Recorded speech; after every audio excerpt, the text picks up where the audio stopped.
All right, we're hot. We're live. We're on. All right. Fish and Toast, episode 2. Joe Fisher, Tanner Steffens across the marble desk from me. This is real marble, by the way. We ran out the budget. It feels like it. Yeah, it's nice. That's a sturdy table right there. It's not going anywhere. Oh. How was the weekend?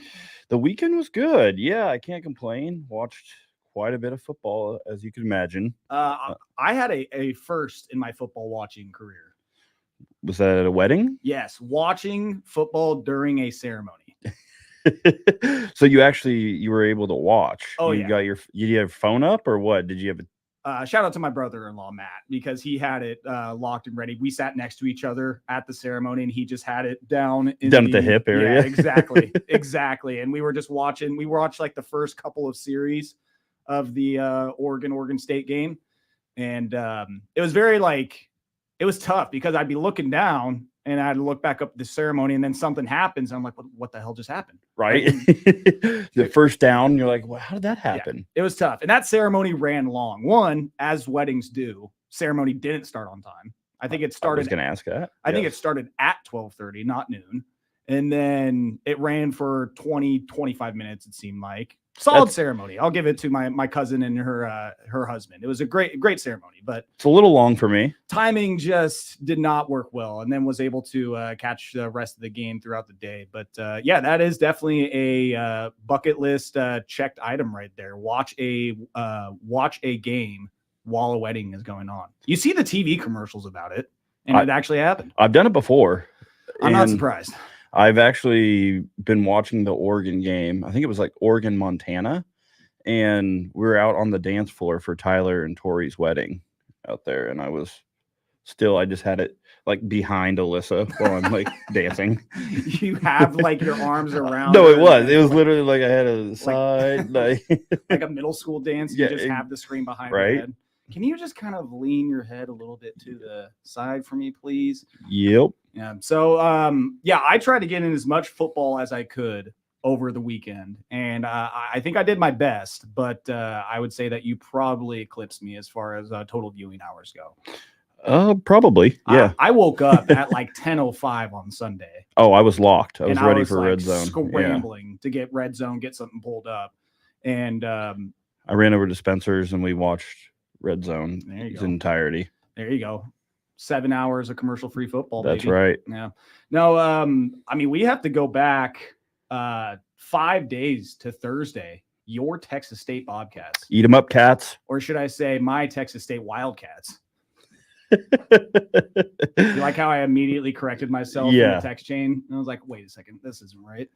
You can't be having that. Two different cats. Yeah, it was, dude, what a game. It was a really good game. What a game. I was not expecting it to be that good of a game. Well, Great football junkie game. The line that I got +2, and it closed at -3 in that game. Texas State favored. Yeah, it closed. Yeah, it was that big of a line movement. I went 1-1 because I was on the over, just squeaked over 59. But yeah, it was a really good game. The Bobcats, if they didn't have so many penalties, they kept shooting themselves in the foot on first down with like either illegal formation, false start, or holding. That's not Bobcat football. It is not. That's not what we're teaching down in San Marcos. Okay. Yeah, GJ's going to get into them today. Yeah. But that game was a ton of fun to watch. I was locked in on that. We had to me and my son ran some errands that day, and that was one of those like wherever we were going, I had that up and watching it. It was tough, but we made it happen. And then future Pac-12 team in UNLV. Are they ranked now after that win? That was that on Thursday or Friday? That was on Friday. Friday? Yeah. Are they 3-0? The 3-0 Rebels. How about that? Don't look now. Yeah, I mean, they're looking pretty good right now. I like their offensive coordinator, Brendan Marion. He was a wide receivers coach at Texas before. I was waiting for the backstory. I was like, all right, where'd he come from? What's the history? Yeah, he runs like a spread option-ish type offense, and definitely a little gimmicky, but it's tough to stop. So I kind of had a good feeling that was going to be a close game for most of the time. But also we also had that Kansas State Arizona game, which was not very close after the first possession. I did not watch that. That was Friday night when I was getting down to Eugene. And by the way, speaking of Eugene, I tried my hardest to get my family and my sisters and brother-in-law and my girlfriend down to Eugene, downtown, because we were in like North Eugene. Yep. Okay. Try to get them downtown. Try to get them to Level Up Arcade.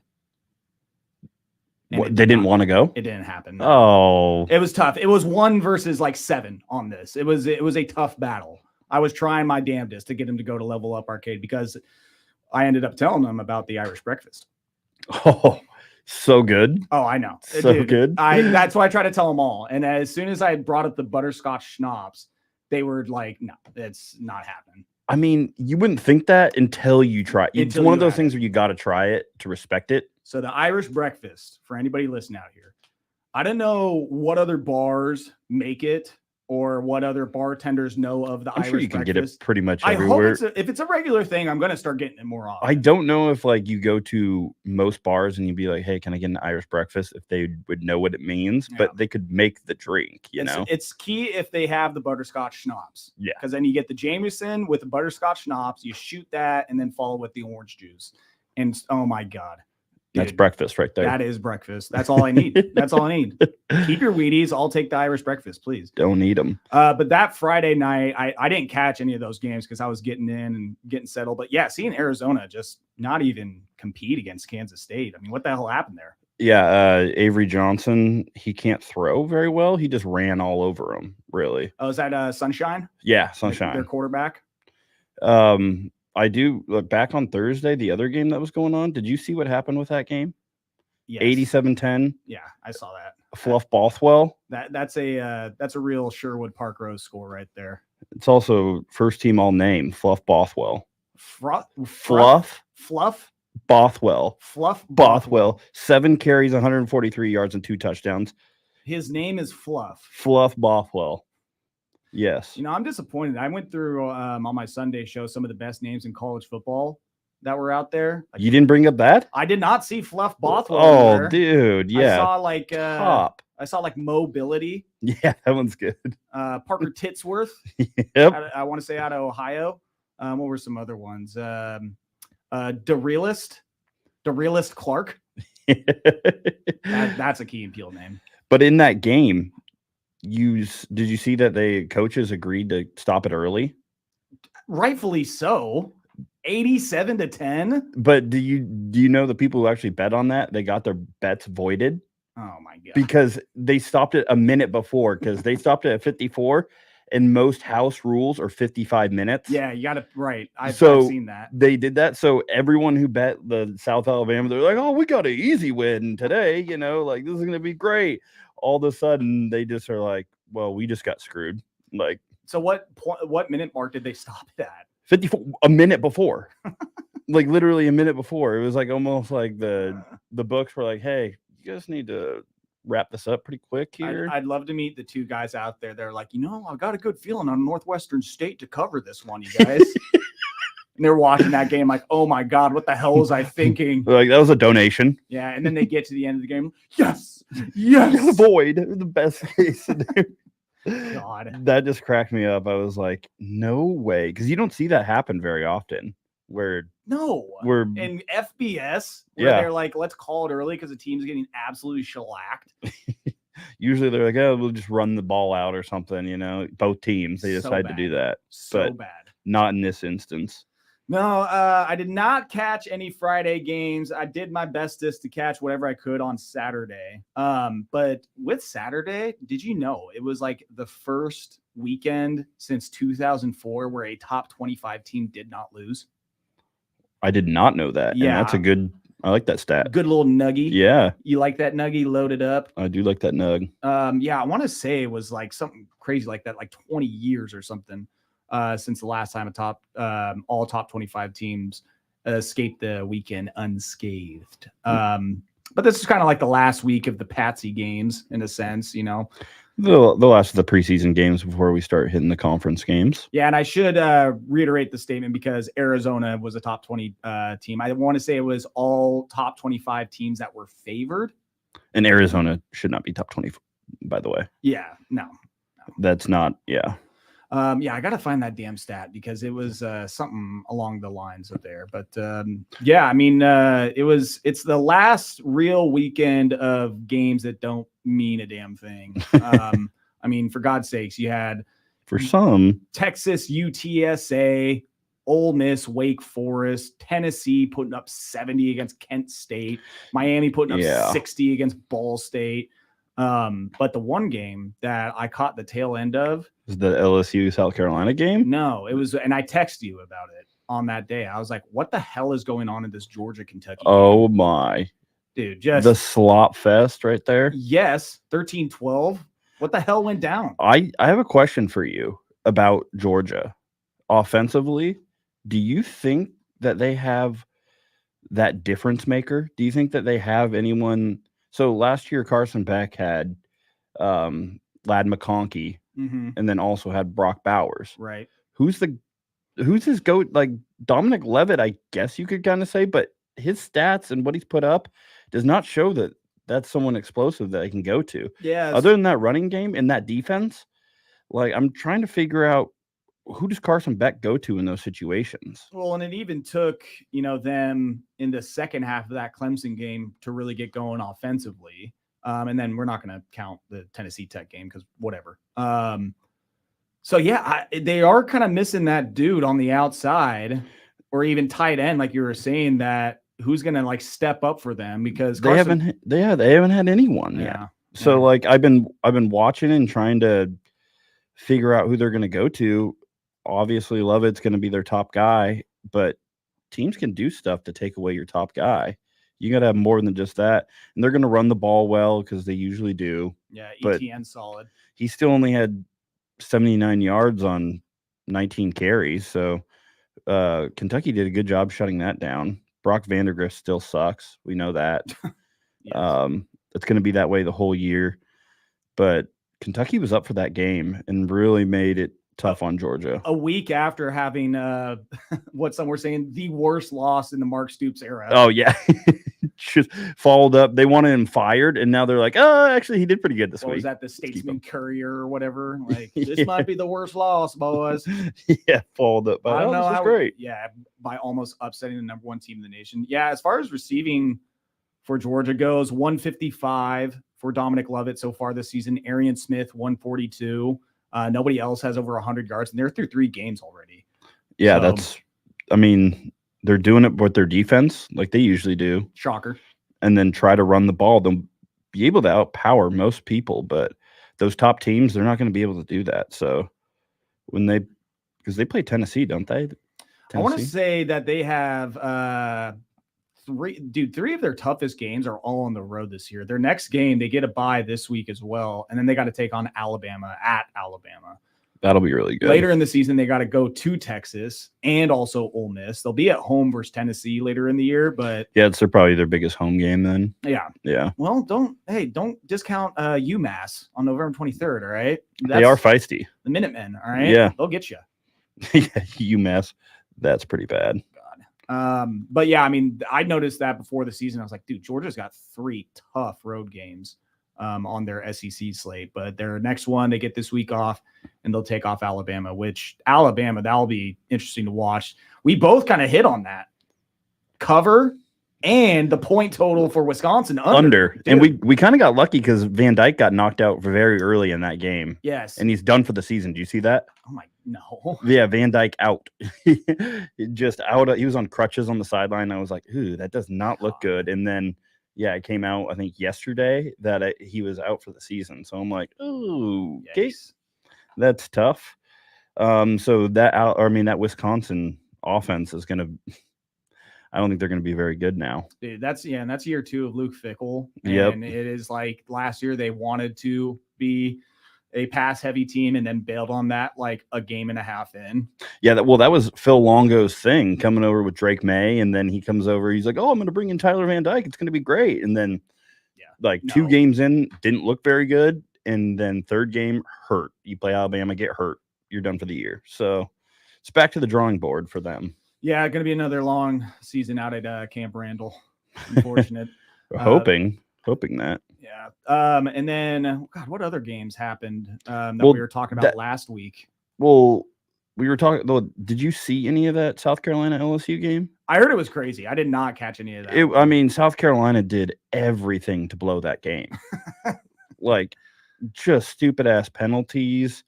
That's one of listen, college football, ugly college football to end a game and blow a game is one of my favorite college footballs. Like, just wondering what the hell is going on. What is this team doing? Like you said, trying to do everything possible to lose the game. It's one of my favorites. One of my favorite viewing habits of college football. Rocket Sander ran the ball really well. What's the name? Rocket Sanders. Oh, I thought you said Rocket Sanderand. I was like, what another great name. Rocket Sanders. Yeah, 143 yards, 2 touchdowns. Robbie Ashford got in the game a little bit. The old Duck. Go Ducks. One's a duck, always a duck. 2 passes and ran the ball 11 times. Oh. So you can see what's going on. One thing with LSU that I've been really surprised with their offensive line, you thought that they were going to be super good. Will Campbell up front. They're like, oh, All-American. This is going to be awesome. They can't run the damn ball on anyone right now. Like, they can't get a push somehow. I mean, South Carolina does have a really good defensive line. I'll give that to them. Their defense is not bad, but offensively, ugh. Do you want to take a stab at what they rank in rushing yards in the country? They got to be so mid. Mid? Or are they going worse than mid? I think worse than mid. Oh, God. We're going 90th. 111th. Oh, my God. Okay. It's even worse than what I thought. 104.3 yards per game. It's for LSU so bad. On the ground. When we were watching that USC game, I was like, oh, my God. They cannot block anyone from USC. Push, like, no push. They had 0 run game in that game, too. So it's just carrying over game to game. It's not good. Well, I couldn't be more happy for Brian Kelly. couldn't be. I mean, as far as coaches, for him and his family. Yeah, for him and his family. Yeah, I noticed that his accent is fully gone now. Yeah, it's not there. It's weird. It's there just for that one pep rally. Just an intro. Yeah. Got to get the fan base behind you, though. One game from last week that I wanted to bring up just because of it was mentioned on the Bread and Locks and that it was a possible trap. Texas A&M, Florida. Yes. Yeah, I wanted to talk to you about that one too. Yeah. I forget the quarterback's name. I'm glad you didn't want to go because did you want to go Florida? I was considering it. Yeah, I was and then you steered me away. Good. Yes, clearly. Yeah. Did you see that juke that Marcel Reed had? Yeah. He goes flying, sliding by. Yeah. I want to see if I can try and do this because I don't know if you heard Joe Tessitore on the call for that. Dude was having a moment. Was he hyped? That's one way to put it. Losing it. He was like having a Tessitore-gasm. Baby, oh baby. He was all like moaning, on the replay. Yeah, they kept showing the replay, and he was already impressed. And then they did. Him and Jesse Palmer were looking at the play on the replay, and he was just like, oh my god, dude. It was I was uncomfortable. I mean, Texas A&M did a really good job going to their backup quarterback right there and getting Connor Wegman out of there because they're having no success moving the ball.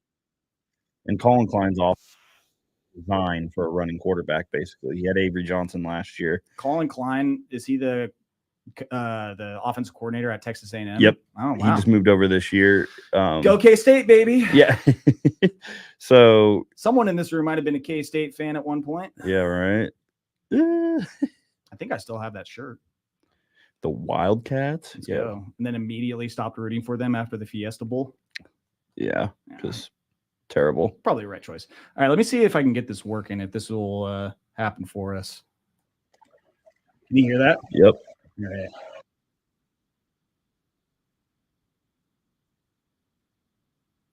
So that's the play. Jesse Palmer. And listen to him.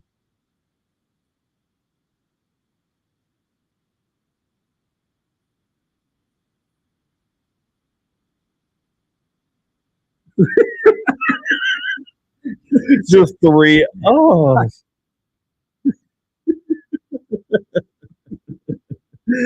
Oh, I'm gonna get Joe a towel. My God. yeah. Clean this guy out.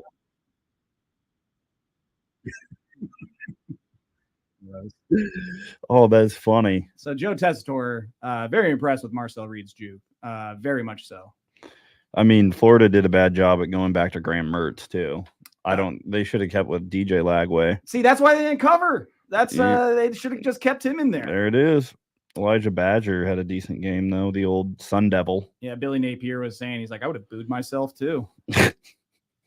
Billy Napier is on fire watch. He's getting ready to get fired. Yes, anytime. times, yes. I think what was the buyout that they're trying to get together? Like 26 mil.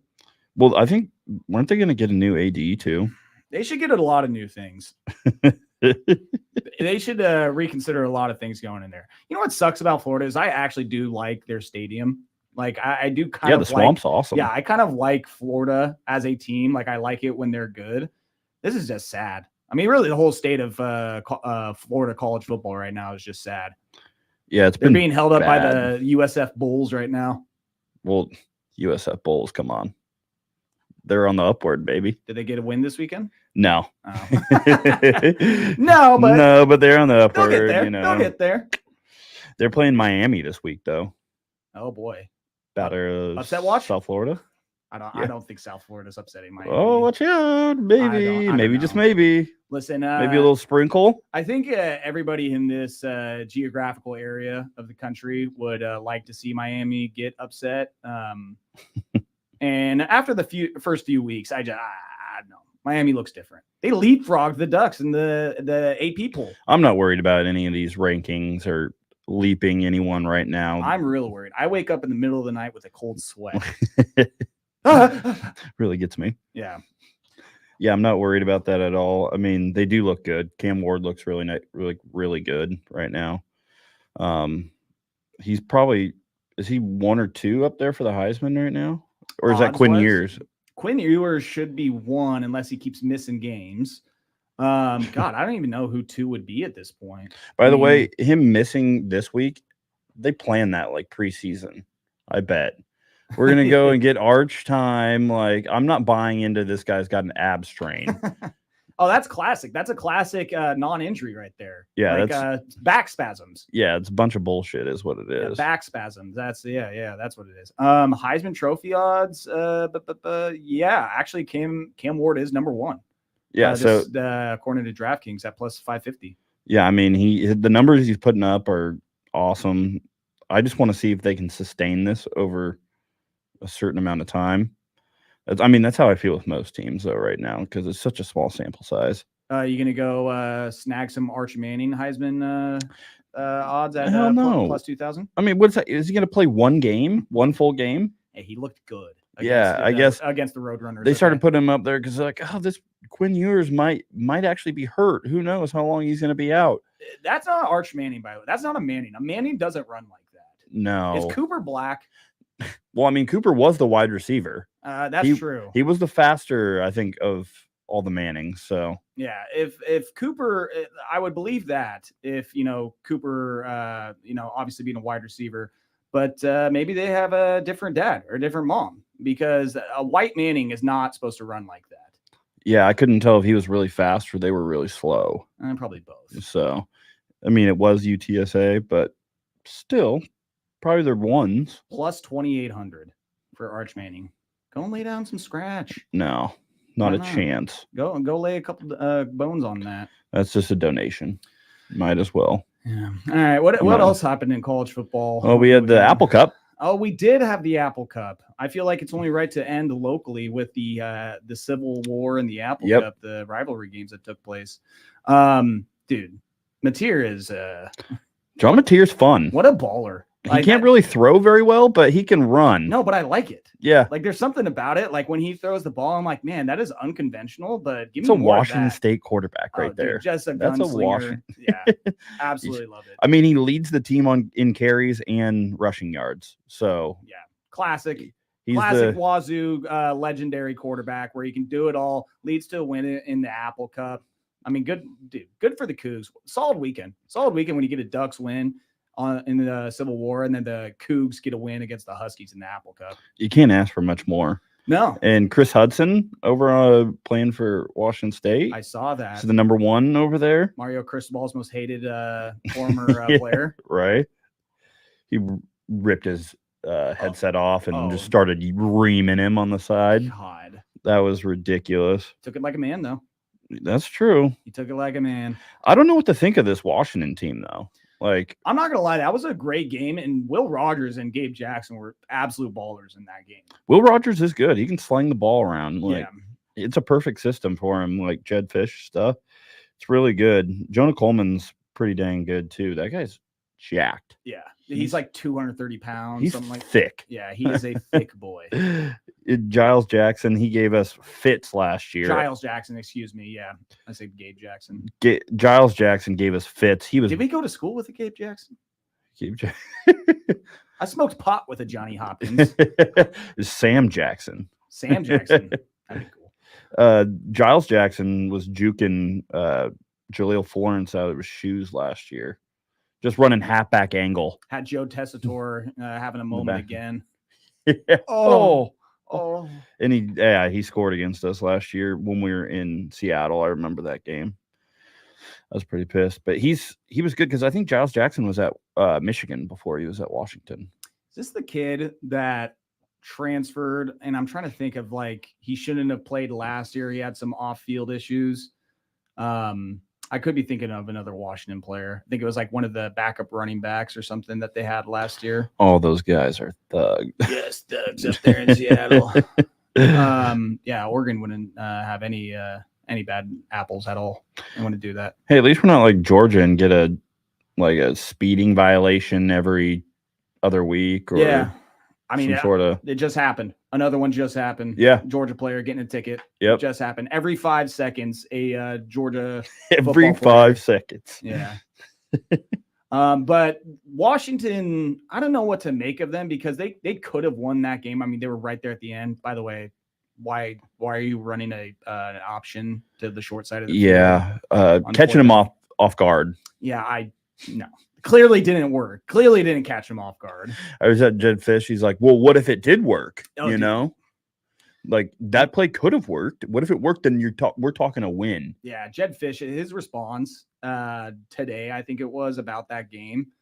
And he's like, well, the Washington, they ran like a reverse trick play last year on 4th down to get them to win. I saw that, yeah. So, that worked. We ran this on 4th down, and it just didn't work this time, So you just got to execute better, and who knows? It's like, then we would have won.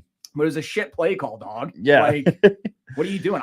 Will Rogers. Dude, even in like... He's going to throw the ball. You ever had that moment when you're playing like Madden or NCAA Football 25? Oh, you're plenty. Like, you're throwing some audibles. You get a little scrambled. It might have hit the wrong button. So then you're running a option to the short side of the field. And you forgot that you're running that? Yeah, you don't know that you're running that. No. Yeah. Like, this is terrible. No, wasted down. Yep, gets blown up. Yes. Like, that is common sense. Up. Do not run that play to the short side of the field. But alas, they do, and Cougs stand tall in victory. And that's exactly what I was hoping for, I think a lot of people were hoping for that. Yeah. I love seeing the Cougs win and I love seeing them be successful. I love seeing them beat the Huskies even more. Like, that is the one time of year where it's like, just give me that. You can have a 1-11 season, but give me one win against the Huskies for me. That's one up for the Pac-2 right there. That is a win for the Pac-2. They had chip on their shoulder all game. Workman, Mike. And this is after them getting 4 more teams. Yeah. Pac-12, it's reborn. We're not going to the Mountain West. Mountain West is coming. Yeah, I was going to say. So you mean the Mountain West? Yeah. No, the Pac-12. It's the Pac-12. Yeah, I was like, okay, well, it's the same. It's going to be the same conference. You just bring it over. Okay. No. Can you see? It says Pac-12 right there. Different. Yeah. We're getting money now. Did I tell you my idea on the Pac-12? No. What's your deal on the Pac-12? It was get Cal Stanford back because that was a dumb decision anyways. Give Hawaii a call. Let's make Hawaii the island. Let's make them a blue blood. Shorter trip for them. I want to make them a blue blood. Like 13-0 year in and year out. Timmy Chang, get them over. Sell out their stadium every week. They're on island time, brother. Yeah. I don't know if they're gonna get that. But I could see it. And then was it UNLV, which actually that might legitimately happen. Yeah. And then I don't know how long Barry Odom's going to stay there, but yeah. And then my last proposal, give the Montana schools a call up. I don't know if they're ready for that. Oh, they are. You don't want to go to Montana in late November playing the Grills. No. Or whoever the Montana State team is. I will Montana State Bobcats? Yep. Go Bobcats. Yeah, they did get a win. What was it, against New Mexico? Barely. And Montana got a win against Washington 3 years ago. Yeah. They're ready for the Pac-12, man. Come on. I mean, they, like we were saying, they were in the FCS National Championship. They were in the semifinal against North Dakota State. I remember that game. I just don't remember who won. So one of them, because I think didn't South Dakota State end up winning it? The reefer's getting to me. I don't. Again, you're asking the wrong guy here. Yeah. I just remember that was a great game, great atmosphere that I can't remember who won. Great back and forth. So yeah, why not? Why not throw the Montana schools in there? Yeah, because we don't need them. You're like, no, please. The other Pac-12 school, though, that was on display this week, they did not have as good of a week. Are you talking about the Bees? Oh, yeah, I'm talking about those Bees. Hey, my 45-14 optimism last week. I was surprised, by the way. I was like, God, I should have followed you on that right there. I was just negative Nelly over here. Again, I wasn't like so much calling it. I was just saying I'm putting out that positivity out there to make it happen. And it did. All right. It was the secret. You know, you put out that energy and you it's good aura from you over there. Yes. Positive aura. I was loving that. Yeah. No, I was watching the score towards the end because they started blowing them out in the fourth quarter. I was like, dude, if you get the 45-14 and they got the 49, I'll take it. We finally brought some backups in. That was fun to see. Yeah. A little Dante Moore action, a little Jay Harris. Get those guys some rest before the bye week. Yeah. For God's sakes. But I mean, just a clean game from us. Finally. That's what you said last week. You're like, I just want to see a clean game. Clean game, no penalties. Just execute the offense. And I'm really excited that we went with Struther on the line like I asked. We brought him in there, put him at left guard, and we got push all day. Yeah. So finally established the run game. Let them, the big boys up front, do work. And, you know, Dylan Gabriel taking him for 54 yards of touchdown. Dude, nice little scamper. I didn't think he had that speed, but yeah, I thought he was going to get caught constantly there, but it's all right. I still have some questions about defensively if we can get a pass rush. I was bothering Kyle and Spencer the whole time, like, just get to the quarterback. Yeah. God damn it. Like, we kept missing. We'd get there. We'd get back there. We get pressure. We couldn't get him down. And it's like, we're breaking contain right there, and we're not getting around to the quarterback. And he's slipping through. If they didn't get that, like, penalty, like, early in the game, he's off for, like, a roughing the passer. Yeah, 40-yard run, and looks a little bit different that drive does, you know? Yeah. So, but Bryce Betcher, again, the guy's all over the field. Walk-on player of the week. Do you see that PFF top graded player for Oregon, and he's top 3 linebacker in the nation? PFF graded. And I want to say that he leads the team in tackles with like 25, and then like the next closest is 13 or something like that. I think he's third in pass breakups too. Like, I thought he was going to get a pick early on. Good little player. Yeah, he did almost have that pick to start the game. Do you think if he It's the butterfly caller. Yeah. It's the butterfly he caller. Gives you the old school, like, yeah. John Bacon used to have that back in the day for Oregon. He gives you those Leighton Vander Esch vibes. Well, yeah. Maybe, hopefully not that, you know. Oh, yeah, but let's not talk about that. Too soon. But do you think that if he kept playing like this and he keeps getting time, if he does get time, I mean, he's so effective, I don't know how he doesn't, but do you think there's a possibility that he gets drafted maybe? Dude, if he keeps playing like this and he keeps wearing that butterfly collar, yeah. Then yeah. I mean, dude, he flies around. He's around the ball constantly. He is. That's one of the things. And it's like, maybe it's a matter of the college game. And once he does combine stuff and maybe he starts playing in some preseason, like how much does that speed translate to the NFL where like everybody's fast? Yeah. Because he's a big kid. Like he is 6'2", 225. A bit undersized weight wise though. But if you get him in a NFL weight training program, and you just keep going in that direction, then you could get him up to 240. Yeah. Yeah. He's just got to maintain that speed because that speed is one of the things that's like so useful because we can blitz him too. Like we haven't done too many blitzes with him, but I'm more like Bossa didn't play hardly at all in the middle. And I was trying to figure out if it's because he's still hurt, if we're just waiting a little bit to bring him back after the bye. Him and Justin Jacobs are kind of getting out-snapped by Devin Jackson and Bryce Betcher in the middle, which is not something that I saw coming into this year at all. Well, and the thing is, too, is like the first 2 games did not go according to plan. True. And so was it game plan to play him more in these first 3 games, Betcher and Devon Jackson, and like give them the time? And then as the season progresses, start to work Jacobs and Bossa again. He got injured in that first game. Yeah, rolled up on. Yeah. So like, is it a matter of just like having him? Was that Boise State or Idaho that he got? It was Idaho. Yeah, it was like the first series. I was like, come on. Yeah. I remember I was just like, give me a break. In the way that, Saturday was playing out, it's like, all right, well, rest these guys a little bit more going into the bye week. Hell, you might be able to rest them a little bit more once you're playing UCLA. Because they got throttled this week. Dude, they are so bad. By those Hoosiers, baby. I was on the Hoosiers this week. They might finish dead last in the Big 12. I'm not even kidding. Or Big 10, excuse me. I mean, they might even finish last in the Big 12. Who knows? Throw them in either conference. It doesn't matter. Put them in the Mountain West. Yeah, who cares? Dude, they're finishing last. Seriously. I think it was like I don't know if it was Sports Illustrated, but someone put like Michigan State as projected to finish last. And I was like, dude, UCLA all day long. Yeah. Finishing last in this conference. No, I'm 100% with you. Did you know they're in LA? Didn't know that. This Indiana team, though, I think there's something good. Go Hoosiers. Yeah. Kirk Cignetti brought like half the team over from JMU with him.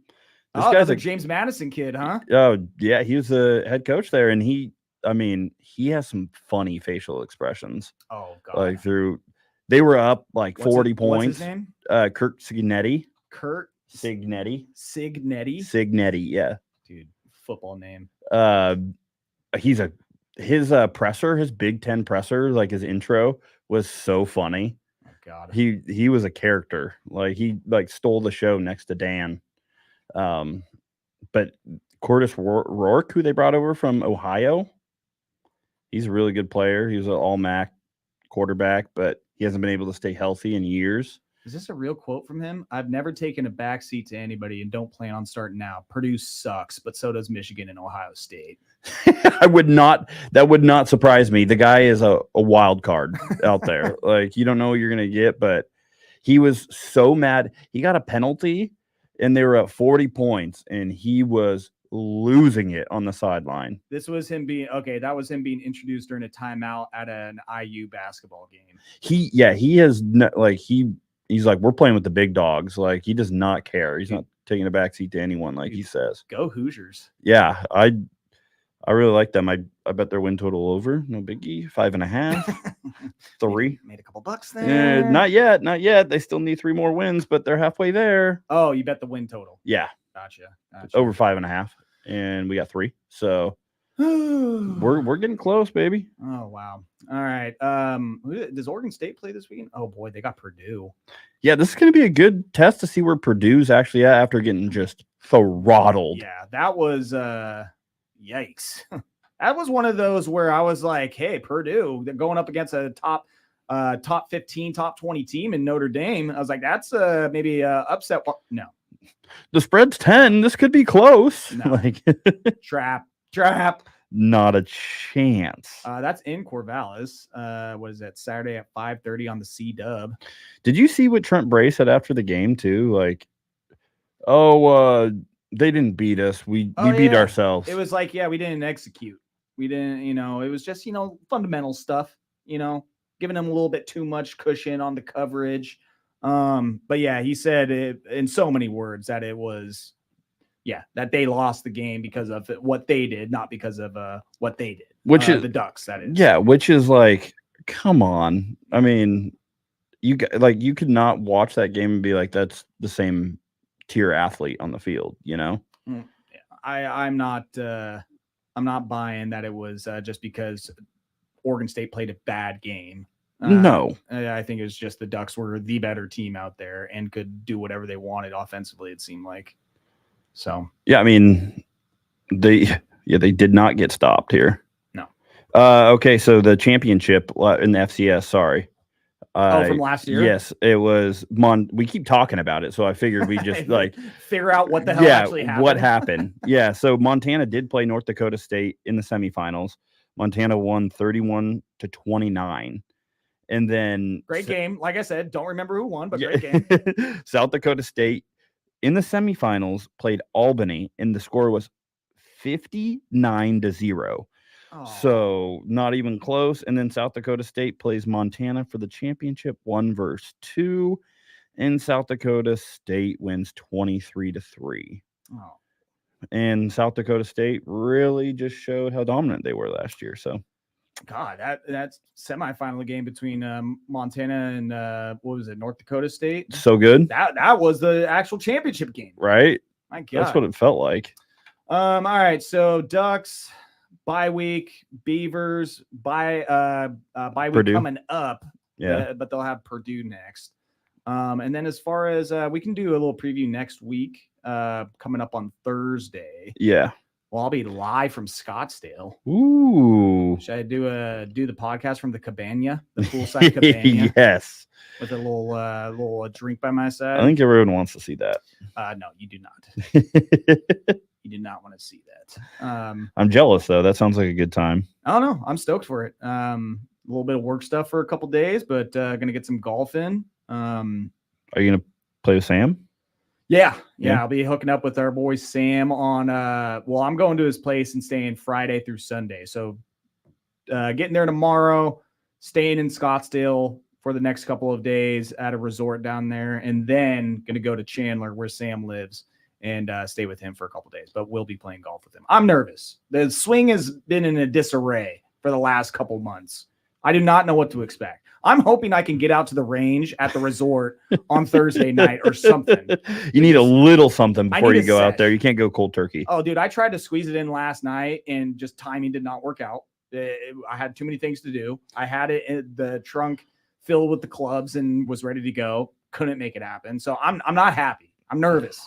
It's okay. That's usually when you play best, though. Yeah, we'll see about that.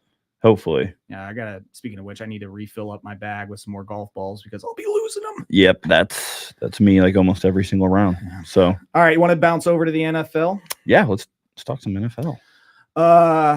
Yeah, we don't really need to talk about that Saints-Cowboys game. We can just glance. Oh, we don't. We can just look past that. Yeah, I don't know if we can do that. I don't know. Not a lot to talk about, really. We could start with, is Tua playing again, or is he done? Reggie Ray? Dude, they're gonna have the concussion counter up on the scoreboard here soon. Yeah, Reggie Ray. You only have 3 more concussions, 2 more concussions. He has 0 more concussions. Like this guy goes out so quick too. Like he's gotten so many concussions that he's just out.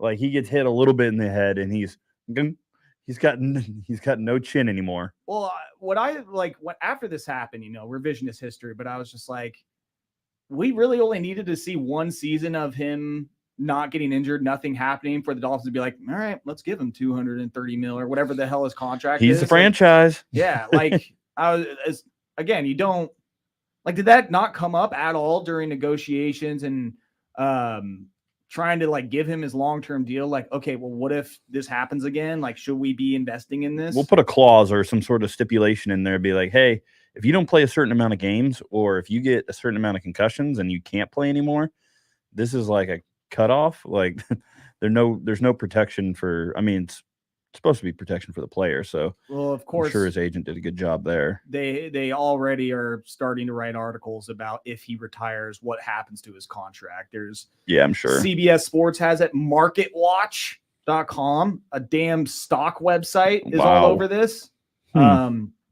But his deal was 4 years, 212 million, 167 guaranteed. If he retires, what will happen? I'm trying to look here. I'm reading while doing this. Of the 167 million guarantees in his contract, 43 will go to Tagovailoa as a signing bonus. The signing bonus is spread out over 5 annual installments worth more than $8 million each. He will receive that signing. Sounds nice. I know, right? He will receive that signing bonus whether he retires or not. So 43 mil locked in. He's getting regardless. In some cases, the full amount of the signing bonus is sent to a player the day he signs a contract, but that is negotiated. His contract stipulates the team will pay him $1.1 million in salary this year, and between 25 and 41 mil between next year and 2028.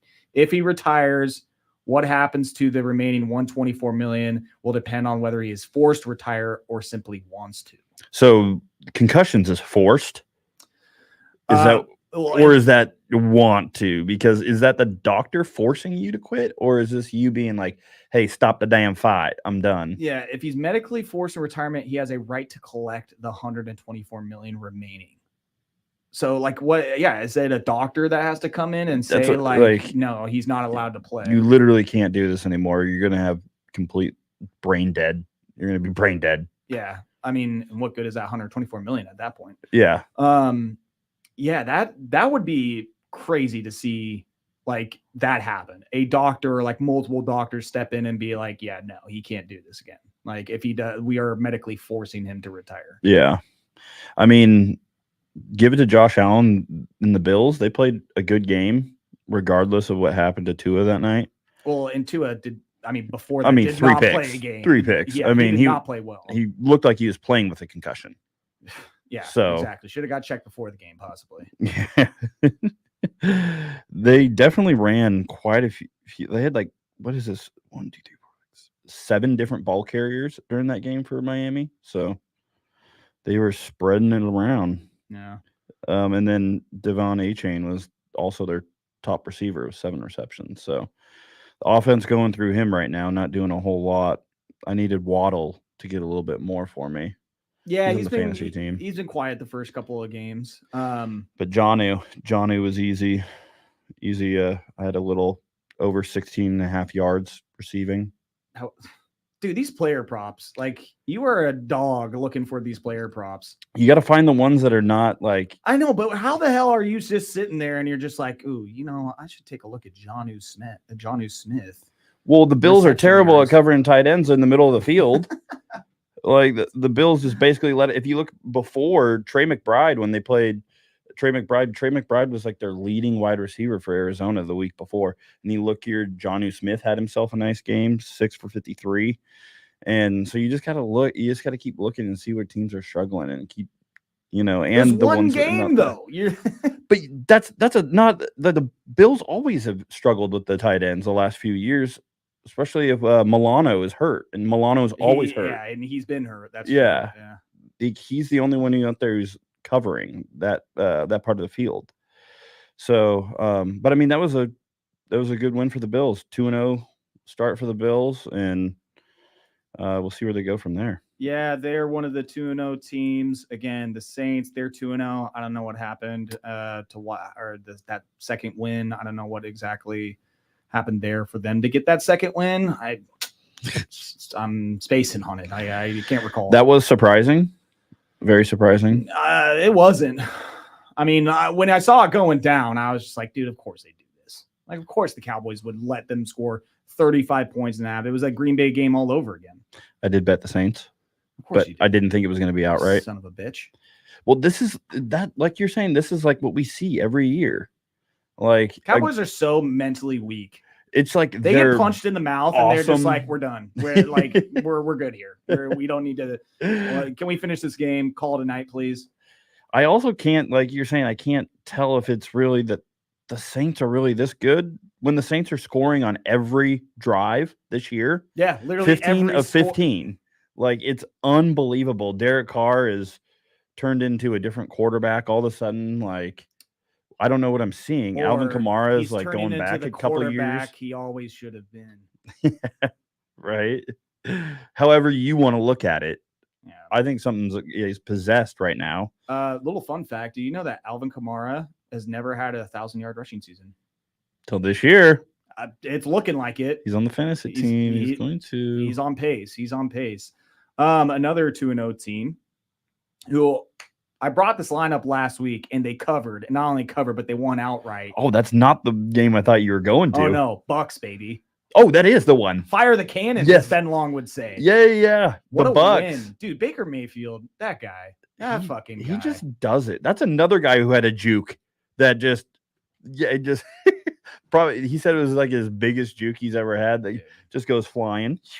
I love Baker Mayfield. He's a dog. Absolute dog. That team plays so hard for him, and he plays so hard for them. Like, that is, I can't believe it that I love the Bucks as much as I do, because I've listened to Ben Long for so many years, just hype them up more than they needed to be. And when they were going into last year, I had them like, dude, they're going like 5-12 or something. Right. Like that. Like, they're going to be in the Caleb Williams sweepstakes. And then they had last season and the first 2 games this year. What an effing start. I could not believe it. And they did it all while one of my players of the week, Aiden Hutchinson, had 4.5 sacks. Yeah, absolute monster. I thought he had 5 sacks. Like, I thought he was going to break that Detroit record, but and Scott Hansen was about to just explode all over the studio talking about that. Like, if he gets one more sack, then he has the Detroit Lions record, which has stood for 60 years. Yeah, 60 years. I mean, the fact that the Bucs still won that game. Dude, Jared Goff couldn't do anything. He looked terrible, honestly. 2 INTs. He still threw for 300 yards, but didn't do shit with it. So, yeah. And then Jack Fox got on their fake punt. Jack Fox. Should I know who He's Jack the punter. Fox is? Punter for. I was going to say. You shouldn't know that. Are there local ties to Jack Fox? Jesuits own or something? 17-yard pass. He's got it on the year. It's better than some backups in the league. So. Yeah. That was the Lions' fake punt from their own 20. Yeah, it was Big Balls Campbell right there. Classic. They'll never see it coming, just like the 50-cent wings at Applebee's. Yeah. So eating good in the neighborhood? What's another one that I brought up from that I want to bring up from last week? Oh, Giants Commanders under that 44.5. That was a god awful game. It was really bad. Yeah, that just hurt to follow in general. I tried not to very much. Oh, it's a smart choice. I mean, I don't know. I mean, not the worst game of the week was that Steelers Broncos. You want to talk about taking the under 19 total points? You knew it was going to happen, though. Yes. You knew it. You saw the total. You saw what was going to happen. You knew the game total was like 36.5 or something like that. Yeah, but it was the lowest total for a reason. Yeah. That's why it was like you knew Bo Nix wasn't going to be able to do anything. That's preseason status. The Steelers run the ball and have a couple big plays to Pickens, and that's in Freiermuth. Sorry. And that's about it there. Did you see Bo Nix's post-game press conference? When he was asked about the pick? Yeah. What'd you see there? He pulled a Torian Prince. How does Baylor get out rebounded by Yale? Yeah. one of the best post-game conferences of all time, press conferences. But yes, Broncos suck. Steelers somehow 2-0. Who are some other teams? Talk about another team that's 2-0 and hasn't been 2-0 since 2012. My Los Angeles Chargers. That's right, dude. I mean, it's not pretty. Very ugly, and we played 2 of the worst teams in the league. So Panthers, hey, man, they might be on the rebound after their quarterback move this week. Yeah, that poor guy. Andy Dalton making his return. Red Rocket, baby. Let's go. But the Chargers are playing the Steelers next week, 2-0, ugly teams. Speaking of quotes, did you hear Jim Harbaugh talking about playing the Steelers this week? What is Jim saying? Nonsense. He's just like... Are they the best team in the world? Oh, he compared them to like that one Pop Warner team that you play that's always tough. And he like actually quoted it. I kind of like that though. From his like childhood, like, oh yeah, playing blah, blah, blah Lake. You know, like South Ridge, just like some random. Dude, I gotta find it because he is the most football guy out there. I love it. I love him as a coach. I think he's going to be great for us. I love our defensive coordinator, Jesse Minter. I think bringing him over really helped. But J.K. Dobbins, another good day on the ground. 17 carries, 131 yards, and a touchdown. And a front flip. Yes, don't do that again. Quentin Johnson had 2 touchdown receptions. Mark that down. He's not doing that again this year. Yeah, that was one of those where I'm like, oh yeah, that's right. He was supposed to be really good for them. It was like the prettiest. One of them was the prettiest pass from Herbert. It just all he had to do was put the hands out and it was in. Dropped it in there. It was crazy. But the defense has let up 10 points in the first 2 games, so that's promising, I think. But again, 2 dog shit teams. So what are we actually getting there? But that is also the same as the Vegas going on the road, beating Lamar in his own house. Did they beat the Ravens last year too? That wouldn't surprise. They show up for these weird games. I can't believe the Raiders are 2-0. They aren't. They lost to us, baby. Oh, sorry. Yeah, don't get it twisted. My bad. But I also called that. I was like 9 points. That's crazy. Why would you put 9 points in that game? So I felt pretty good about that going into the game and definitely played out how I thought. I don't know what's going on. Like I said, with the Raiders, they don't have anyone else other than Zay Flowers to throw to. And Mark Andrews just isn't doing it. They're going to figure out Isaiah Likely. I'm just trying to figure out where this Ravens offense goes. And their defense isn't even really that great this year. When you got Gardner Minshew doing what he did, I bet I'm impressed with that win. That's a hard win on the road. Yeah. Tip of the cap to the Raiders, whatever. I don't care. Devontae Adams is always going to do his thing too. So screw them. Yeah, he's saying that Minshew, the most mentally tough person I've ever come across in my life. Some nice words. Yeah. All right, let me see if I can get this Harbaugh up for you. All right. I'm talking about I want to hear this. Yeah.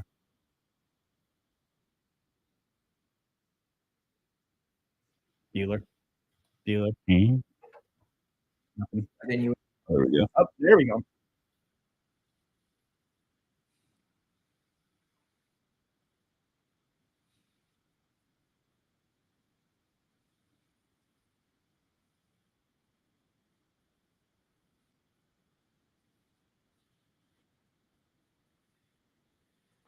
Thanks.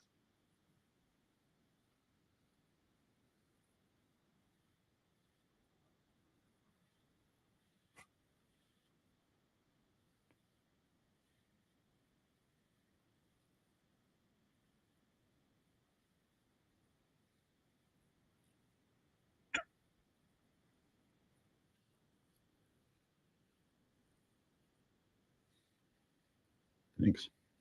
Is this my grandpa at Thanksgiving trying to talk to me about football?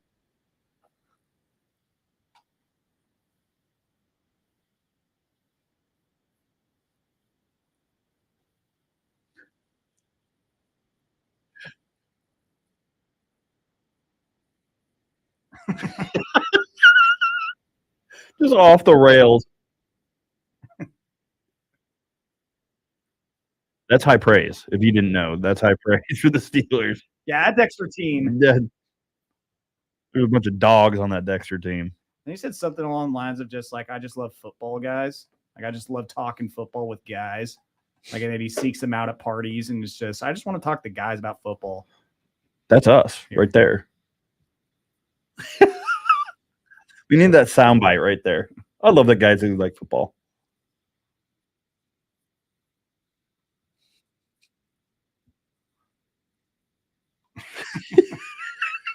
Just can't turn it off. Oh, I love it. I bet you know how he was in his RV for training camp or whatever, like outside the stadium. Yeah, him and Greg Roman, the OC together. I think that was probably just the wife, like, just get the fuck out of the house, please. I'm tired of hearing about football. I'm so done with this. Yeah, I need you out.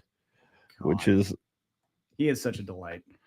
Yeah, I'm pretty pumped he's our coach right now. As you should be.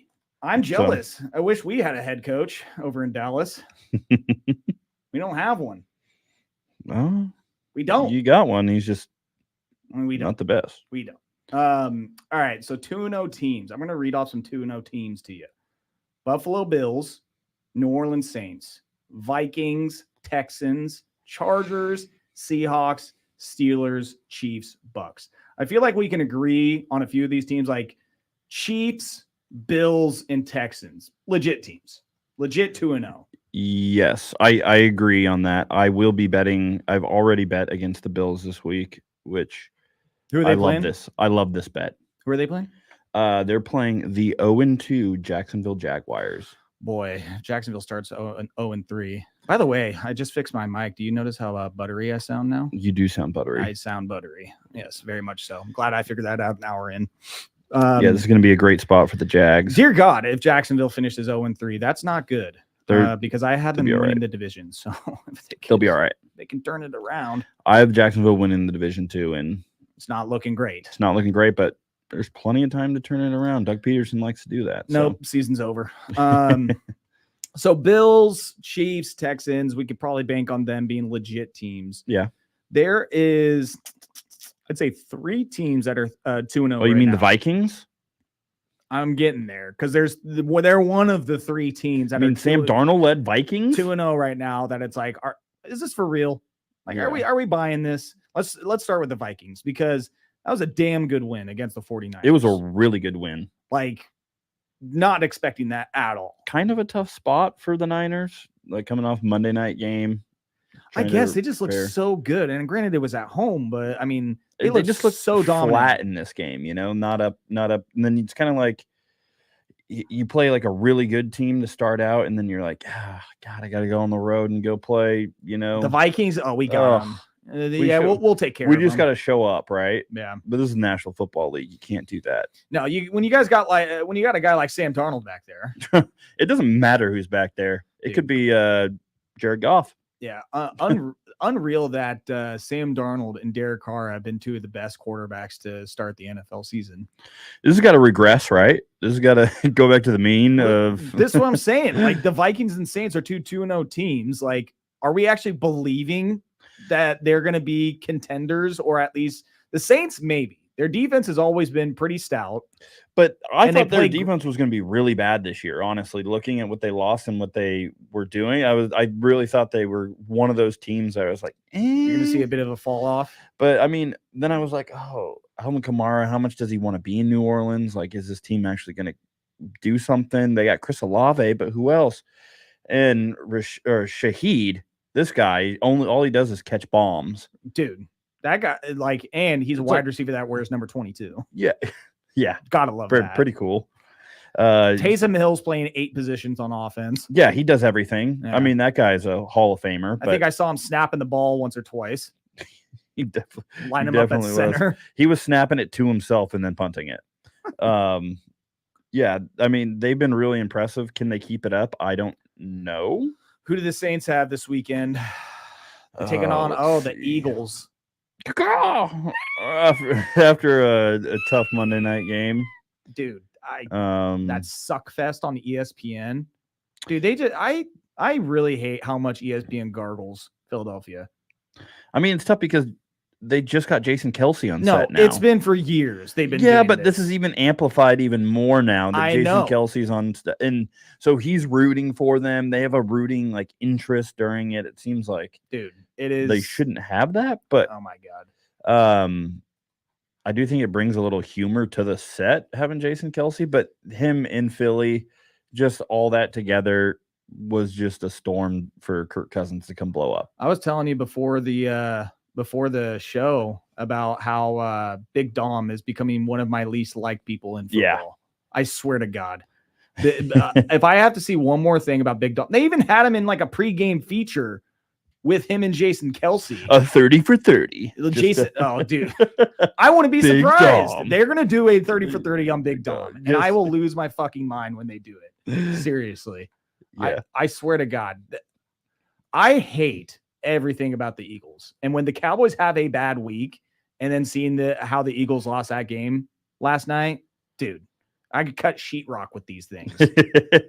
I mean, the Eagles should have won that game. Saquon Barkley should have caught that pass and got the first down. It should have been blouses. And Nick Sirianni with another awesome coaching moment after the game saying there's a mechanism on that 3rd and 3 that if a player's not open, that Jalen just, takes the sack. So that way we can, set ourselves up. Yeah, I So- mean, regardless, like It's like, well, there was a guy open. So like you just are he dropped it. yeah. So he's He supposed to dropped just, it and could have easily got the first down and the game would have been done. He would have been in victory formation. Yeah. We wouldn't even be talking about this. So is it like he's looking at Saquon? He's like, yeah, I could make that throw, but we have a mechanism in place. We have a concept of a plan for me to go down and just take the sack so that way we can kill some more time and kick the field goal. Yeah, it was a tough ending. People are losing their minds over the ending because it's just like, why do you pass? It's like, well, why does Saquon Barkley have the feet for hands and drop that ball? Yeah, like, usually he catches that. Kind of goes both ways here. Like, and that had a lot of implications on the spread of that game,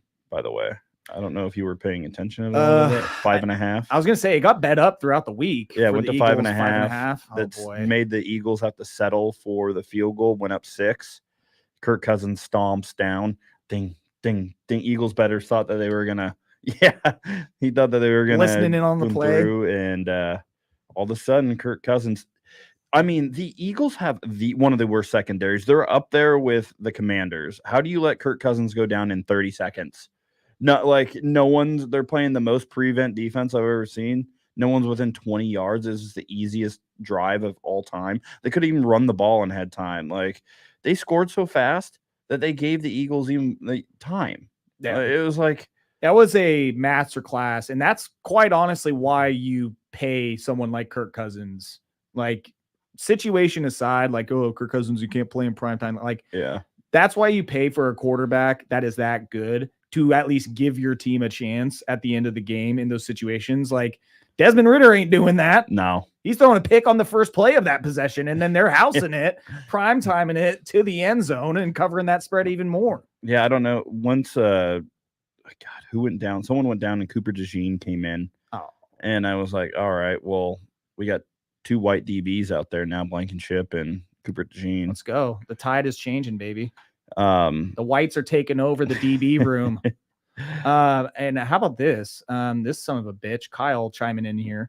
Where's coach, Mike McCarthy or Nick Sirianni? No, I'm gonna have to go. Hey, Big Mike at least has a Super Bowl ring. All right. So does Sirianni. Oh shit, that's right. No, he doesn't. Yeah, the Eagles won. That was with Peterson. Oh, that's true. Yeah. So I'm going Big Mike. He made it to the Super Bowl. Yeah, but yeah that's fair because you got an argument with the Super Bowl. And Kyle shouldn't have even asked that question because he knows that Mike has that Super Bowl ring. How dare he? Yeah, the Eagles. He was a Packers coach too. Eagles losing that game gave me great joy. Also, I just do not. It drives me nuts the amount of love Jalen Hurts gets for not being able to throw the ball past 20 yards downfield. Oh, it's getting painful. He throws so many interceptions. He's thrown more interceptions or as many as touchdowns this year too. It's like he cannot help himself but make a bad decision. Dude, it just, again, whether I'm watching too much ESPN or whatever, but the gargle fest on Philadelphia and then Jalen Hurts just as a quarterback, I get he can run. Congratulations. He could do a 1-yard tush push. Whatever. But you got Saquon Barkley now. You shouldn't have to run that much. I'm telling you, Jalen Hurts as a actual like downfield, I'm going to pick this defense apart when I need to. No. I have never believed it. I have yet to see it. And I took them to win the division this year over the Cowboys. So your division's going to be crazy. Oh, it's going to be a mess. You know who's leading it right now? The Commanders. The Washington Commanders are leading the division right now. Going to be an absolute fucking mess this entire season. I mean, already is a mess. You got 2 frauds in the Cowboys and the Eagles. The Giants, who I picked to finish last in that division, which is going to happen. And then the Commanders, who are going to be a scrappy bunch the whole year with Dan Quinn and Jane Daniels if he doesn't get killed by the end of the year by taking too many hits. But right. Hey, for Kyle, we should shout out the Packers getting a win. Malik Willis. I don't know if we need to do that. Malik Willis got his first win. He did not turn the ball over, which was number one. You got to not turn the ball over. Something he did quite often. Yes. Play sound and let that defense win a game for him. And that's exactly what the Packers did. I mean, they kept to the ground, obviously. 32 carries for Josh Jacobs and 151 yards. Yeah, feed him. Like, just keep feeding him. That's why you paid him and brought him over. And then just take the pressure off Malik Willis. If you can do that, I don't know if they can do that every week. You can definitely do that against Anthony Richardson right now because that guy threw 3 picks. He's been brutal. He's a boom or bust kind of guy. Dude, and he was just making some questionable decisions, like even on like the RPO game. Like there was a couple moments where he either kept it or gave it up when he shouldn't have, and it led to nothing. And it's just like, dude, he is going to be one of those where like you said, boom or bust. He's going to make a play, a throw that you're going to be like, holy shit. And then followed up by something stupid the very next play. Like, he's not getting the ball to Michael Pittman Jr. at all. Yeah. Like, Alec Pierce is their top wide receiver right now. Saw that coming. That's another guy who's just getting bombs down the field. And then Jonathan Taylor has not looked like himself since that year he had a breakout year. You know what he needs? He needs to rock the Guardian cap. He needs to go back to that preseason Guardian cap look, baby. He needs to do something. Then he can just go button people around like a ram. But on the flip side, the Packers right now they're not going to be doing much on passing the ball because Romeo Doubs, Malik Willis. Yeah. So like Malik Willis, you're going to find a lot of screen game. Jaden Reed should be all over. Like he was so good when Jordan Love was there, getting him the ball. He looked explosive, and then he has 2 receptions and 9 yards. It's just like ding ding. Like dude, that's what you're getting the difference in quarterback play. What a feeling for a wide receiver, like going into the season with your starting quarterback. Oh, we're gonna kill it. And then you get 2 games in, and you're just like, fuck, dude. Yeah, like, I'm not gonna see the ball at all. Well, at least not for like 3 or 4 weeks. I don't know how long this Jordan Love injury is, but if they can just hold on and grind, do some rock fights this next couple weeks, of which they're going to need to stay alive here. Well, they're going to win this week. Who they got? The Titans. I'm calling it. Will Levis. Want to talk about doing something dumb? He's going to do something drastically dumb in this game. Yeah, that's going to give the Packers the lead or the win. That is the Malik Willis revenge game now. Oh, yeah, he's got to get the petty game ball. Yeah, give me the Packers. Malik Willis not do dumb things. That is Will Levis will do dumb things. God, dude. Brian Callahan just bitching him out on the sideline too. What the fuck are you doing? Yeah, come on, dude. Will Levis, that guy. Dear God, he's gonna get benched by the end of the year. I'm calling it. I don't know. Like, who else are they gonna put in there? I don't know. They still got Jake Berger or what is it? Who's his nuts from Jake Locker? Jake Locker. Let me go back to what was that 2012? Mettenberger? What's he doing? Oh, I like how you're pulling these ones out. Yeah, I haven't heard those guys in so long. I'm sure Vince Young could complete a pass. I mean, Calvin Ridley's still doing what he does. He's explosive, but who is the backup quarterback for the Titans? Actually? That's what I'm saying. Like, is it Charlie Whitehurst? Oh, yeah. It's Mason Rudolph, playoff quarterback. Oh, God. Yeah. I don't know.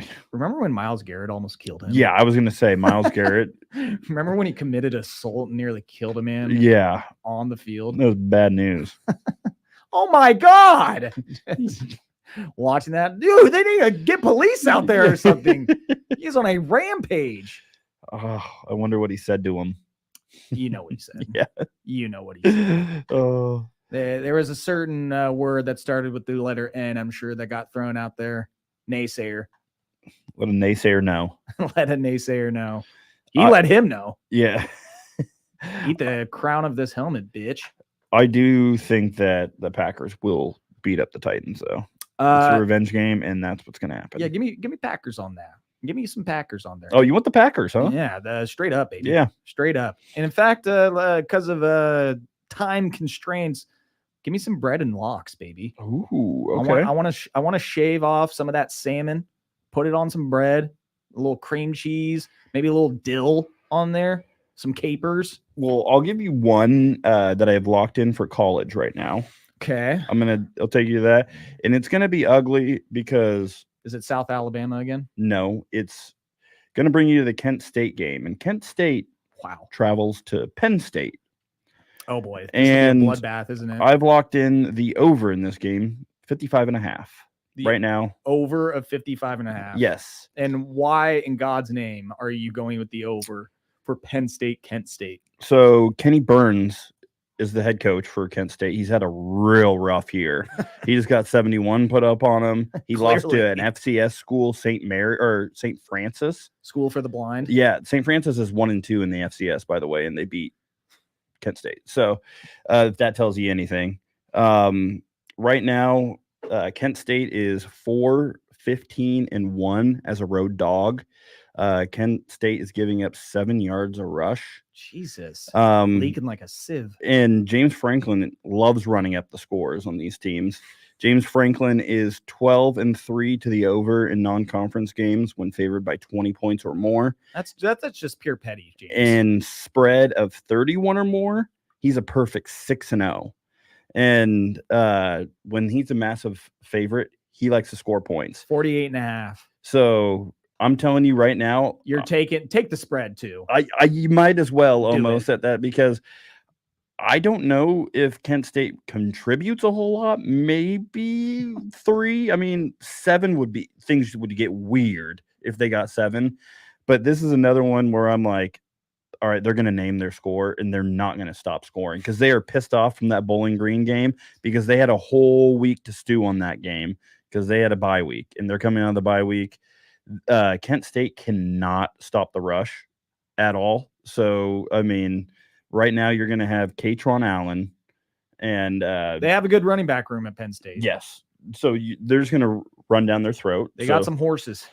That's my first one this week, over 55.5. Just taking a look at some of the lines right now, USC Michigan has got bet down tremendously. USC was a 10.5 point dog open, and now they're at 5.5. Well, yeah, 10.5 was at the start of the year. So okay. That's where it opened. I see. Okay. Yeah. That was like what their look ahead. And if you got it in the summer or whatever it was. Gotcha. Makes sense. But now that everyone sees what's going on, and then I kind of already told you in the NFL, I'm going to be all over the Jags. This is a great spot. Why is that line 5.5, by the way? Like, that's super short, I feel like, for a team that's 2-0 and 0-2. One team's going to be super motivated to continue to not go 0-3, honestly. And I feel like the matchup is there for them. They need this desperately, and I think they're going to at least cover that spread. Like, I don't know if they'll win the game. I might sprinkle a little on the money line, but we got a double Monday nighter. Yeah. Wow, I didn't realize. I thought we were done with those. Cincy, right? Yeah, Washington at Cincy. Yeah. Jaguars, Bills. I mean, Bills offense last week, they were put in some good positions because of some of the interceptions, but I mean, oh God, how frustrated were you on that second possible touchdown pass by Josh Allen where the dude got tackled at like the 1 yard line? I know you saw that. I was thinking of you when that happened too. Dude, that was so frustrating. I was like, you gotta be effing kidding me. I was like, that would happen. Yeah. Seriously, Seriously, like right at the goal line. That's some shit. Yeah, that was really unfortunate, but I'm hearing you on that, because the Bills offense, like, they're going to be afraid. Like, they're already afraid to overwork Josh Allen and have him run more. I mean, literally week 1, he hurt his non-throwing hand. So you have to feed James Cook. Whether they're going to be able to get offensive output from their wide receiver group and the tight ends. I love the tight ends in Buffalo, but again, it's like if you eliminate their tight end play, then you have to force them to go to the wide receivers. And are they going to be able to show up? And I like Jacksonville's secondary. I like their defense. They got the defensive coordinator from Atlanta last year. It was the only bright spot in that team. By the way, if I'm not mistaken, the Jags got hit too. They're at 5 now in DraftKings. Random just offshoot about Atlanta. Do you know who their defensive coordinator is? No. Who filled in this year? Jimmy Lake. Oh yeah, I did see that last night. I did see that. Jimmy Lake. Jimmy fucking Fuck Lake. that guy. Seriously. Well, I don't know. They should bring it back up into Washington, unfinished business for the Huskies. Yeah. But I'd love that. The Jags, they need to win it. 5.5 for Buffalo. I could see that being much closer than that. And it's 5 now. They got hit somehow. Yeah, went down a little bit more. So, I mean, Evan Ingram should be back for Jacksonville too. Like I said, the tight end is crucial. I might have to sprinkle in a little anytime Evan Ingram touchdown. Who knows? But my boy Brian Thomas, he keeps doing it. Had another touchdown, didn't No, he? he didn't have another touchdown, but Oh, his neighbors who had a touchdown. yeah, he this had weekend, 99 yards receiving. His line was 38.5. So you hit that? Yeah, it was 99 on 2 receptions. You dog. Just 2 deep ones. But yeah, I really like the Jags spot here. I think they show up. They need this. And I think Doug Peterson has the boys ready to rally. Gosh, I'm looking at some of these other games right now in the NFL week. I mean, Chargers are 2-point dogs to the Steelers in Pittsburgh. Yeah, I mean that's how I kind of would see. I was honestly thinking it was going to be 3 for Pittsburgh. It opened at 2.5. Yeah, now I'm seeing like DraftKings at 1.5. Yeah, DraftKings has at 1.5. A couple of the places have 2. Yeah, I'm trying to just kind of look across the board and see like where there is potential. Well, your game is weird. Your spread being so close to the Ravens, 1.5. Dude, the Ravens, I mean, hell, they need to get a win too. I know they are in a situation where it's getting pretty bad for them. I have no fucking idea what's going to happen in that game. If I had to put money on it, it would be Ravens winning, because then I don't want to start 0-3. I do not trust the Cowboys whatsoever at this point. So I'd anticipate them to just win that game. I mean, it's basically a pick 'em anyways at, -1.5, -1 in some places. But did you find it weird that the spread came out for San Fran and LA, and San Fran's only laying 7? Yeah. Like, with how little LA has, like their linemen are hurt. They're Cooper falling Kupp apart. got hurt. Yeah, Puka Nakua's out. Yeah. They are literally playing their 3rd and 4th strings on some positions, and then 49ers are a little banged up now too. I mean, I don't know if Bosa, what came out with him as far as his injury from the game. He's a typical Bosa. Those fucking guys, they will be hurting in that game. Yeah, they're hurt every single week. They'll not practice all week, and then they'll play in the game. And then what is it? I don't know if Debo, did he get injured? Yeah. So like they're already banged up. Juwan Jennings is gonna could have a big game for them. Yeah, and it just came out that Debo's gonna miss a few weeks. That came out yesterday. Yeah. So I mean, they're Pacheco out. Pacheco is 68 weeks. Yeah, he fractured his fibula. Yeah, that's pretty crazy. Yeah, that's not fun.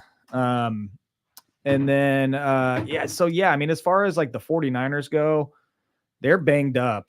I mean, that could be an ugly game between those two. They could keep it pretty close. I mean, Purdy did not look good against the Vikings. They had a great game plan for him. I'm just trying to think, is the Vikings defense pretty good right now? They've done that 2 weeks in a row now. Like, blow the horn. Yeah. I don't know what's going on, but that's a defense where I've been like, wow. Yeah. They performed really well back-to-back weeks. And so if you're doing it 2 weeks in a row, it couldn't be a fluke, I don't think. All right. I think if I'm gonna put some locks on some bread and anywhere, I think it's Vikings covering 2.5. Yeah, Vikings. Or Texans covering the 2.5 against the Vikings. I think that is a overreaction line. And I know the game's in Minnesota, but give me Texans covering that 2.5, because it's got bet down. It started at 3.5 and now it's down to 2.5. Okay. Maybe wait a little bit in the week to see if it goes down a little bit further, but I feel like that is a overreaction line right there. Yeah. I feel like Texans just got to win by a field goal. Yeah. I mean, you're a couple seconds down left in the game. Texans driving, game's tied, and they just got to get a field goal to cover. Yeah. And win. This is going to be another measure on the Vikings defense, though. Like, if they show up and they shut down this offense, CJ Stroud is flirting with a pick. That guy is almost throwing a pick every single game so far. Yeah. Like 2 or 3 in one game. Much different than last year. Yeah. Like, I don't know how he's getting away with it. So I wouldn't be surprised if the Vikings defense finally got a pick. But yeah, that does seem like a weird line to me. But Houston seems like they'd be able to cover that line. But what Vikings are we getting? I don't know. I think we're gonna get the Vikings we expect. And that Packers at +3. Well, and also, I mean, and this was the crazy thing, is that Sam Darnold at the end of the game, he was doing it without Justin Jefferson. Obviously doesn't have Addison, and doesn't have Hawkinson, and he was still making plays. And Jefferson. That's what I'm saying. Jefferson was out too. So it's Josh Naylor was out there making plays. And that is shocking in itself right there. Yeah. Him even contributing as well as he has. So And I don't know if I've seen updates on Jefferson and if he's playing or not. Because it didn't. I mean, when he went down, it didn't look good. He didn't make it seem like it was going to be anything long term. Yeah. Like, I'd be surprised if he was out for very long at all. Well, the Vikings have the chance to do one of the funniest things. Patriots apparently released wide receiver Jalen Reagor from the practice squad. So bring him back. Yep. Bring him back. Bring him back, baby. Oh, God. All right. Well, I think for the sake of time, again, we'll wrap things up here. We're at about an hour and a half. Yeah, I'll let you know what my, Thursday's looking like. Because if I check the itinerary, I'll be playing some golf in the morning. And then like you should. Get a little lunchy poo, getting some food in my belly. And then I think, somewhere around like 6. I think I have to go have dinner or something like that. Okay, well, maybe later than that because I'll be working and then. What's the time in Arizona? Also, what are we looking at? Are here? you still or 1 hour? I know that it kind of goes back and forth. Phoenix time right now. I know during the same time, holidays it's same 1. time right now. Okay. Yeah, we're on the same time. So yeah, I'll get with you. I'll coordinate with you. Maybe I stroll up to my room in a drunken stupor. And do a drunken podcast live from Scottsdale. That's acceptable these days. Hey, I'm down. We're not on the FCC airwaves. No. That's acceptable. Yeah, I'll have to check the itinerary and then get back to you. But we'll plan to go Thursday, preview some more games. Awesome. That sounds good, man.